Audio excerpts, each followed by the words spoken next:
खुलुमबाय बयखौबो आङो बे समाव मोनसे गोनांथार खौरां लानानै फैदों रायजोफोर खाम्फा बरगयारि बिथाङा बिपिएफ दोलोखौ नागारनानै बिजेपि दोलोआव जइन जासिगोन होननानै बे समाव खौरां मोननाय जादों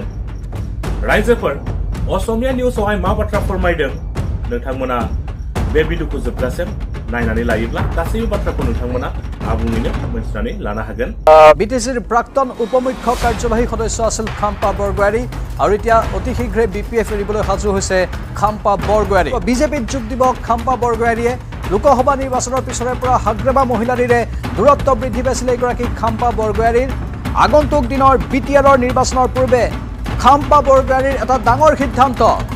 মাজত মাত্ৰ কেইবাহমান বাকি তাৰ পাছতে বিটিচি নিৰ্বাচন হ'ব আৰু সেই বিটিচি নিৰ্বাচনৰ আগে আগে এতিয়া বিপিএফ এৰিবলৈ সাজু হৈছে খাম্পা বৰগয়াৰী লোকসভা নিৰ্বাচনৰ পাছৰে পৰা আচলতে হাগ্ৰামা মহিলাৰ নেতৃত্বাধীন বিপিএফত ব্যাপক আমকালিৰ ঘোষণা হৈছিল আৰু পাছত দেখা গ'ল যে লোকসভা নিৰ্বাচনৰ পাছৰে পৰা খাম্পা বৰগয়াৰী যিগৰাকী আচলতে বিটিচিৰ ডেপুটি চিফ আছিল হাগ্ৰামা মহিলাৰ সৈতে সংঘাতৰ ঘোষণা হৈছে আৰু ফলত তেওঁ বিপিএফৰ সৈতে সম্পৰ্ক বিচ্ছিন্ন হৈ আছিল আৰু শেহতীয়াকৈ তেওঁ বিজেপি আৰু ইউপিপিএলৰ শীৰ্ষ নেতৃত্বৰ সৈতে বাৰ্তালাপত মিলিত হৈছিল আৰু মুখ্যমন্ত্ৰীয়ে আজিৰ দিনটোত সেউজ সংকেত দিছে আৰু মুখ্যমন্ত্ৰীৰ সেউজ সংকেতৰ ভিত্তিত এটা দিন ঠিক কৰা হ'ব যে বিজেপিত তেওঁ ডিচেম্বৰৰ পহিলা সপ্তাহৰ ভিতৰতে তেওঁ আনুষ্ঠানিকভাৱে গুৱাহাটীত আয়োজিত এক অনুষ্ঠানত তেওঁ যোগদান কৰিব আনুষ্ঠানিকভাৱে বিজেপিত আৰু আমাৰ হাতত আন এটা খবৰ আছে সেইটো হ'ল যে বিজেপিয়ে 2025ত বিটিচি নিৰ্বাচনৰ বাবে যি ব্লুপ্ৰিণ্ট প্ৰস্তুত কৰিছে মুখ্যমন্ত্ৰী ডক্টৰ হিমন্ত বিশ্ব শৰ্মাৰ দ্বাৰা সেই ব্লুপ্ৰিণ্ট অনুসৰি প্ৰজেক্ট কৰা হ'ব বৰ্তমানৰ অসম বিধানসভাৰ অধ্যক্ষৰ দায়িত্বত থকা ডক্টৰ বিশ্বজিৎ দৈমাৰী বিজেপিৰ হৈ বিটিচি পৰিষদীয় নিৰ্বাচনত তেওঁক চিফ হিচাপে প্ৰজেক্ট কৰা হ'ব আৰু ডেপুটি চিফ হিচাপে প্ৰজেক্ট কৰা হ'ব নতুনকৈ বিজেপিত যোগদান কৰিবলগীয়া বিপিএফৰ নেতা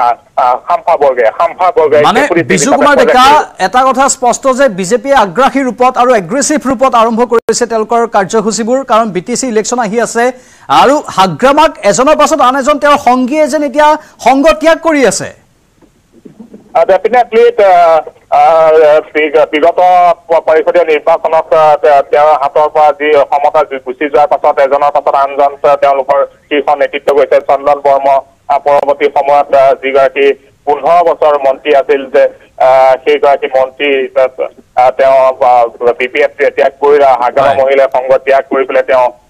ইতিমধ্যে ইউপিপিএলত যোগদান কৰিছে আৰু খুব সম্ভৱতঃ 2026ৰ অসম বিধানসভাৰ নিৰ্বাচনত ইউপিপিএলৰ তৰফৰ পৰা তেওঁ প্ৰাৰ্থিত্ব লাভ কৰিব আৰু এই খাম্পা বৰগয়াৰী যিগৰাকী আচলতে ডেপুটি চিফ আছিল হাগ্ৰামা মহিলাৰ সোঁহাত স্বৰূপ আছিল আৰু বিটিচি উন্নয়নৰ আৰু সামগ্ৰিক চৰকাৰ চলোৱাৰ ক্ষেত্ৰত খাম্পা বৰগয়াৰীৰ যি অৰিহণা বিটিচিবাসী ৰাইজে জানে হাগ্ৰামা মহিলাৰে যিখিনি কথা ক'ব নোৱাৰে সেইখিনি কথা দিল্লী দিছপুৰত নিয়াৰ ক্ষেত্ৰত কোৱাৰ ক্ষেত্ৰত এইগৰাকী খাম্পা বৰগয়াৰীয়ে বাকপটু এগৰাকী নেতাই কাম কৰিছিল আৰু সেইগৰাকী নেতা লোকসভা নিৰ্বাচনৰ সময়ত তেখেতবোৰ সংঘাতৰ ঘোষণা হৈছিল আৰু ফলশ্ৰুতিত তেওঁ দল ত্যাগ কৰি বিজেপিত যোগদানৰ বাবে চেষ্টা কৰিছিল ইউপিপিএলটো যোগদানৰ চেষ্টা কৰিছিল কিন্তু সৰ্বশেষত মুখ্যমন্ত্ৰী ডক্টৰ হিমন্ত বিশ্ব শৰ্মাই তেওঁক বিজেপিত যোগদানৰ সেউজ সংকেত দিছে আৰু ডিচেম্বৰৰ পহিলা সপ্তাহৰ ভিতৰত কোনো এটা দিনত সম্ভৱতঃ তেওঁক বিজেপিত যোগদান কৰাব আৰু ডেপুটি চিফ হিচাপে প্ৰক্ষেপ কৰা হ'ব ধন্যবাদ বিজু কুমাৰ ডেকা